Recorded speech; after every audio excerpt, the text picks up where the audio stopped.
A'udzubillahiminasyaitonirrajim. Bismillahirrahmanirrahim. Assalamualaikum warahmatullahi wabarakatuh.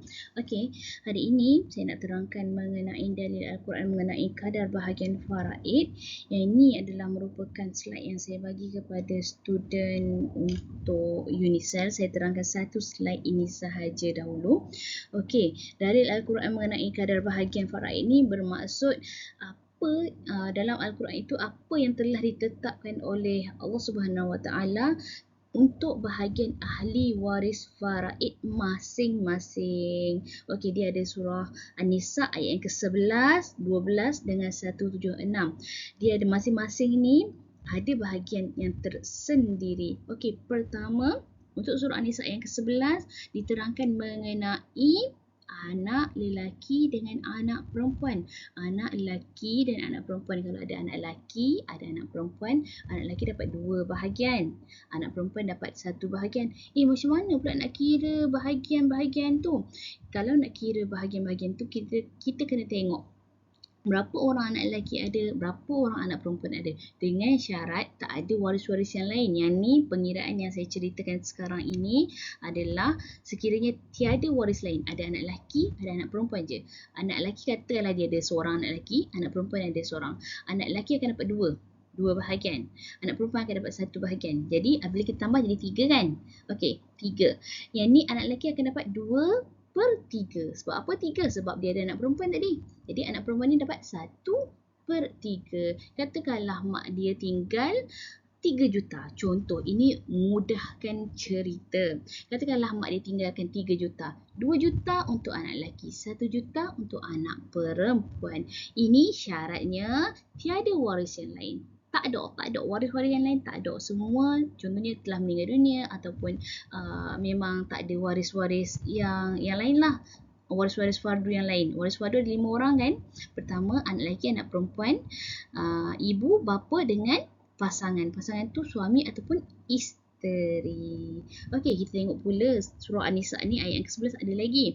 Kalau ada anak perempuan saja, anak perempuan kalau dia ada seorang lagi, seorang je, 1/2 untuk anak perempuan tu seorang-seorang. Dan bakinya 1/2 lagi tu akan tengoklah kepada siapa yang ada. Contohnya ada pasangan, ada ibu, ada bapa. Kita akan tengok satu persatu. Tapi saya nak ceritakan kat sini kadar yang diperolehi mengikut surah An-Nisa ini berdasarkan ayat-ayat yang diturunkan ini. Okey, kita tengok lagi surah An-Nisa ayat yang ke-11. Kalau anak perempuan seorang dapat 1/2. Kalau anak perempuan sahaja 2, 3, 4, 5, 6, 7, 8, 9, 10 ke infinity berapa orang anak perempuan? Maka anak perempuan itu mereka itu berkongsi 2/3. 2/3 berkongsi sama-sama mereka. Maksudnya, contohnya kalau ada dua orang ini akan bahagi sesama mereka. 2/3 bahagi antara 2 orang anak perempuan itu. Kalau ada 3, bahagi 3 lah. 2/3 bahagi dengan 3. Kalau ada 4, bahagi 4 lah. Itu terpulang kepada beberapa orang anak perempuan yang ada. Seterusnya adalah di dalam surah An-Nisa yang ke-11 ini diterangkan mengenai ibu dan bapa. Ibu dan bapa masing-masing, ibu dapat 1/6, bapa dapat 1/6 sekiranya arwah yang meninggal itu ada anak, ada keturunan. Kalau ibu 1/6 kalau arwah ini ada anak. Bapa dapat 1/6 kalau ada keturunan lelaki. Tetapi kalau ada keturunan perempuan saja, bapa akan dapat 1/6 campur asobah. Asobah tu bagi. Yang tu kita boleh mendalami secara dalamnya apabila kita buat pengiraan faraid. Okey, seterusnya adalah ibu akan dapat 1/6 juga sekiranya arwah itu mempunyai saudara. Saudara tu seperti adik-beradik kandung, adik-beradik seibu sebapa, adik-beradik sebapa, adik-beradik seibu. Kalau ada 2, 3, 4, 5, 6 yang berapa lebih daripada 2 dan ke atas, maka ibu akan dapat 1/6 juga. Tadi syarat yang pertama adalah arwah ini ada anak. Syarat kedua, ibu dapat 1/6 sekiranya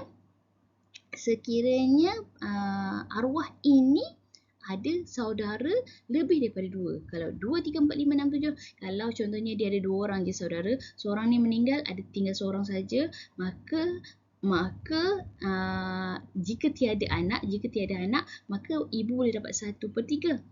Kalau ada saudara, kalau ada saudara seorang je, maknanya dia 2 beradik saja, seorang dia meninggal, ada seorang je lagi, maka ibu dapat 1/3. Okey, kita teruskan untuk surah An-Nisa yang ke-12. Surah An-Nisa yang ke-12 ini menerangkan mengenai suami, mengenai isteri, mengenai saudara seibu. Suami dapat 1/2 sekiranya isteri yang dia meninggal tu, isteri iaitu arwah yang meninggal itu tiada anak, suami dapat 1/2. Kalau yang meninggal itu ada anak, 1/4 untuk suami. Kalau untuk isteri pula, isteri 1/4 sekiranya arwah yang meninggal itu lelaki, dia tinggalkan isteri, maka isteri itu akan dapat 1/4 sekiranya tiada anak. Kalau arwah yang meninggal tu ada anak, ada keturunan, maka isteri itu yang ditinggalkan itu akan dapat 1/8. Tetapi sekiranya ada ramai isteri, ada 2, 3, 4, 5, mana ada 5, 2, 3, 4, maafkan saya, terlanjur cakap, tak ada isteri yang kelima. Kalau ada isteri yang kelima tu mesti kena cerai salah seorangnya. Dia hanya ada limit 4 orang sahaja.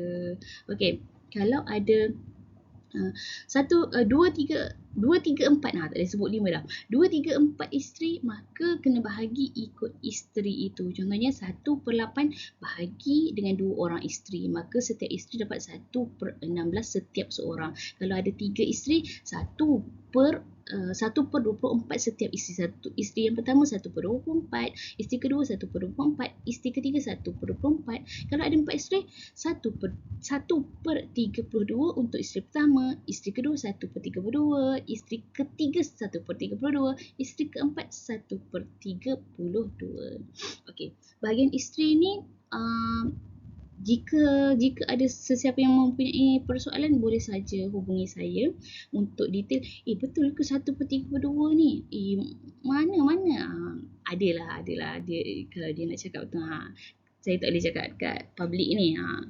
Kalau nak luahkan perasaan, kalau ada apa-apa yang perlu saya konsult, boleh hubungi saya. Nombor telefon nanti saya tinggalkan kat atas. Patutnya saya punya ni nampak ni 0112551269 ni.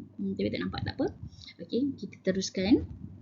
Okey, itu tadi bahagian suami dengan isteri. Kalau untuk ayat ke-12 ini juga menerangkan mengenai saudara seibu. Kalau dia seorang, saudara seibu ni macam mana? Ibu yang sama, tapi ibu ni ada kahwin lain dan ada anak daripada suami yang pertama, suami kedua, suami ketiga. Itu bermakna adik-beradik seibu. Adik-beradik seibu ni dia akan dapat sekiranya tiada keturunan ke bawah, tiada anak, tiada cucu, tiada cicit. Saudara seibu ini juga akan dapat sekiranya tiada keturunan lelaki ke atas. Kalau tak ada bapa, tak ada datuk, maka saudara seibu ni boleh mewarisi. Okey. Saudara seibu 1/6 sekiranya dia seorang diri. Saudara seibu ni 1/3 sekiranya dia lebih. 2, 3, 4, 5, 6, 7. Kalau lebih daripada 2 orang, maka saudara seibu dapat 1/3. Okey, seterusnya untuk ayat surah An-Nisa yang ke-176.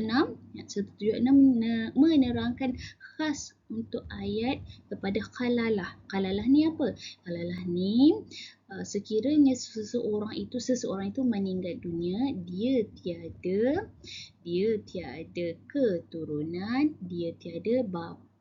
Kalau tak ada bapa, tak ada keturunan, tak ada anak ke bawah, cucu cicit, maka kita panggil khalalah. Khalalah ini untuk saudara seibu sebapa diterangkan secara jelasnya dalam surah An-Nisa ayat yang ke-176.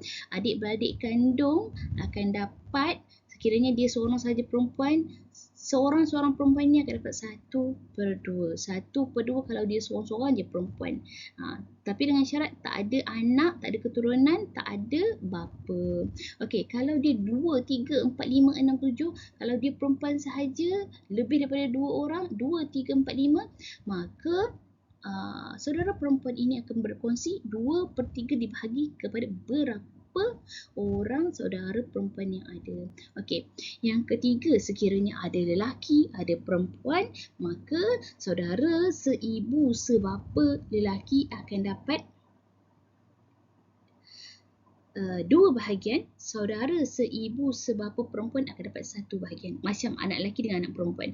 Ni untuk anak lelaki, ni untuk anak lelaki, ini adalah untuk anak perempuan. Dia macam kes sama dengan kes anak lelaki dengan anak perempuan, tetapi dia tak boleh akan ada dua-dua golongan ini. Kalau ada anak keturunan dulu, anak dan keturunan ini akan dapat dulu bahagian. Maknanya saudara seibu sebapa lelaki, saudara seibu sebapa perempuan ini tidak akan mewarisi. Okey, kita recap sikit, kita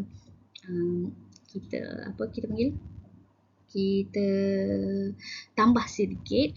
Okey, dia ada 4 saja golongan yang akan dapat asabah bil ghairi. Asabah bil ghairi ni dia 2/1. 2 nisbah 1. 2 untuk lelaki, 1 untuk perempuan. Okey, sekiranya untuk anak lelaki dengan anak perempuan, anak lelaki dapat 2 bahagian, anak perempuan dapat 1 bahagian. Untuk cucu lelaki akan dapat 2 bahagian, cucu perempuan akan dapat 1 bahagian. Yang ketiga adalah saudara seibu sebapa lelaki dengan saudara seibu sebapa perempuan, iaitu kes yang ni, dalam kes yang ke-176 ni, saudara seibu sebapa lelaki, saudara seibu sebapa perempuan, 2 untuk saudara seibu sebapa lelaki, 1 untuk saudara seibu sebapa perempuan. Yang keempat adalah saudara sebapa. Dia ada 4 golongan ini. 4 golongan ni akan dapat bahagian 2/1, iaitu kita panggil asabah bil ghairi. Okey, untuk hari ini saya harap video ini memberi penjelasan kepada semua. Semoga ia bermakna dan memberi faedah kepada sesiapa yang memerlukan. Khas untuk adik-adik yang ingin exam, jika video ini bermanfaat, saya doakan exam korang dapat skor A+. Amin. Okey, untuk hari ini sekian dahulu ya. Assalamualaikum warahmatullahi wabarakatuh.